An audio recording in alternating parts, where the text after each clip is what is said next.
दिवा पाटील साहेबांच्या या स्मृतिदिनानिमित्त ठिकठिकाणी भूमिपुत्रांनी जागर आंदोलन चालू केलंय.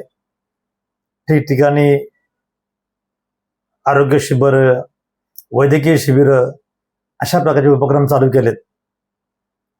परंतु ज्या नेत्याचं नाव या आंतरराष्ट्रीय विमानतळाला लागायला पाहिजे ते तुमचे आमचे सगळ्यांचे आराध्य दैवत दिवा पाटील साहेब,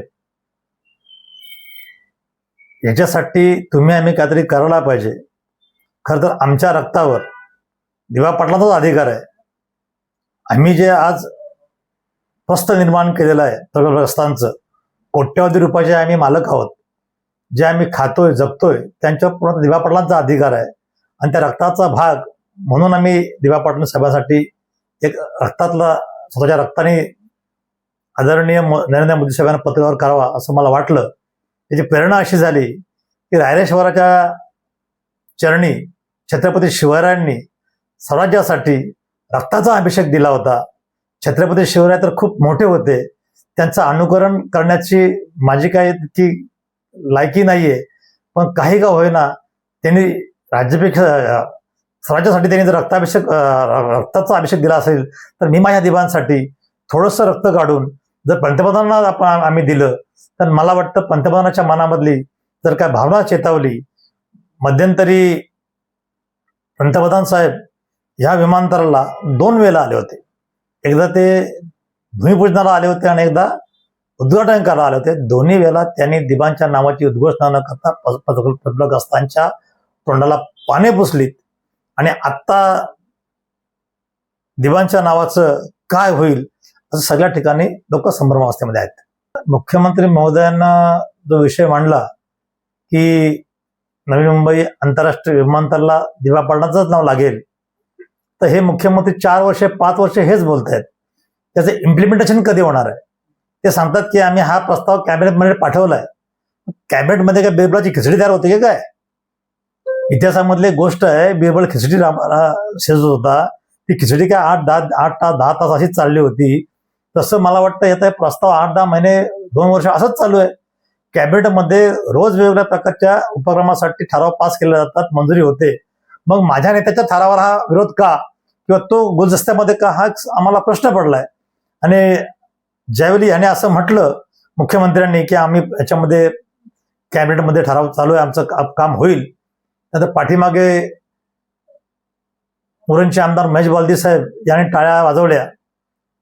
मला वाटतं टाळ्या वाजवण्यापेक्षा तुम्ही मुख्यमंत्र्यांना जा विचारला पाहिजे होतात की आमच्या लोकनेत्याचं नाव तुम्ही कधी देणार आहात.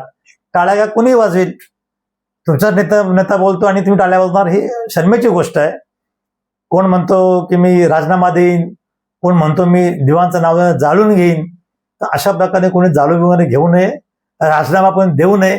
फक्त माझी एकच इच्छा आहे, मी त्याला प्रामाणिकपणे तुमच्या चॅनलमध्ये सांगतो, ज्याप्रमाणे संयुक्त महाराष्ट्र या चळवळीमध्ये मुंबईसह महाराष्ट्र व्हायला पाहिजे यासाठी जे राज्यभर आंदोलन उभं राहिलं, त्यावेळी या रायगड जिल्ह्याचे सुपुत्र मला वाटतं चिंतामणराव देशमुख यांनी त्यांच्या अर्थमंत्री पदाचा राजीनामा तत्कालीन पंतप्रधान पंडित नेहरूंच्या तोंडावर फेकला होता. त्या प्रकारे तुम्ही राजीनामा फेकणार आहात का? नसेल तर तुम्ही नाही सांगा की आमच्याने होणार नाही, आम्ही कुठलाही प्रकल्प तुमच्यावर रागवणार नाही, परंतु मग तुमच्याकडनं आम्ही अपेक्षा द्यायचं सोडून देऊ. आंदोलन तुम्ही करताय, 250-100 लोक जमा करून तुम्ही आंदोलन कसले करताय? आंदोलनाची खरी रग जी आहे ती ज्यावेळी पहिलं आंदोलन आपण उभं केलं होतं दिवांच्या नावासाठी, तशाच प्रकारचं सर्वपक्षीय आंदोलन तुम्ही उभं करा, तुमच्या नावाने आंदोलन उभं करा. दिवाप्रेमी म्हणून राजकीय चपला बाहेर ठेवून तुमच्या पाठी आम्ही खांद्याला खांदा लावू जर दिवांचं नाव देत असाल तर.